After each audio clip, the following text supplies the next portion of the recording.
It is now 19 minutes to 9. How much should the government spend to make safe blocks of flats with cladding like that which burst into flames on Grenfell Tower?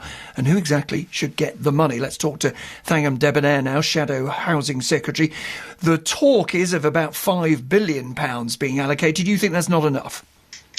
Well, I mean, the question Robert Jenrick needs to answer today, and of course we don't know the detail, is exactly when will these dangerous buildings be fixed? Because we know that 3.5 years on from Grenfell, 50,000 people are still living in buildings with the exact same cladding, many more thousands living in equally dangerous buildings.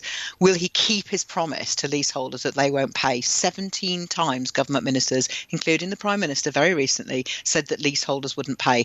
They will be listening today, they'll be watching Parliament, they will need to know that. And I think that's the question here. And how will he make sure that neither the leaseholder nor the taxpayer is left carrying the can? Because that's really important.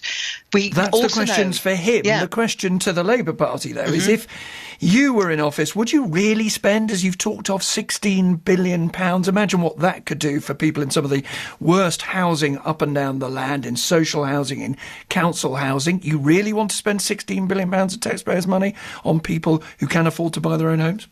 No, what I want is for the government to go after those who are responsible, following the polluter pays principle. And actually, it was the Select Committee, the cross-party Housing Communities and Local Government Select Committee that came up with that figure.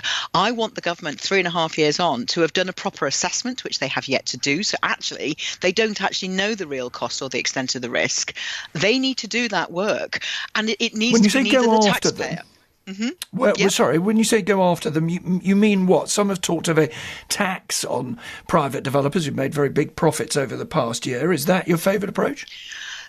Even the government has talked about a possible levy. There's the Australian model in which developers have to pay up front a percentage of the cost of any building that's going to cost more than 800,000 Australian dollars. There is the Leasehold Knowledge Partnership proposal, which you heard about earlier, which was developed by a former Bank of England economist that goes for a bond scheme. There are proposals on the table.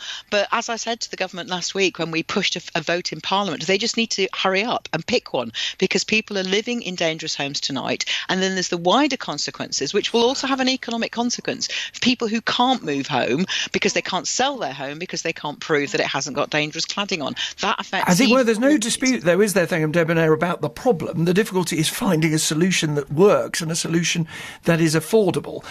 So I'm asking you again, it might prove quite difficult to get the developers to come up with that money. How exactly would you find the money? Or do you think it's one of those things where it's reasonable for the Treasury to borrow the cash to do it? I think there are, as I've mentioned, several models for how to get the money back off the building industry. And you yourself said that the building industry have made considerable profits in the last few years. I think it's important that the burden is shared fairly across the whole industry, but not by the leaseholders and the taxpayers. The Australians have got a good model. The former Bank of England economists have come up with a good model. The government themselves have been talking about a levy. They need to make that clear today. Is that what they're going to do? Because it really does need to happen now. There is still...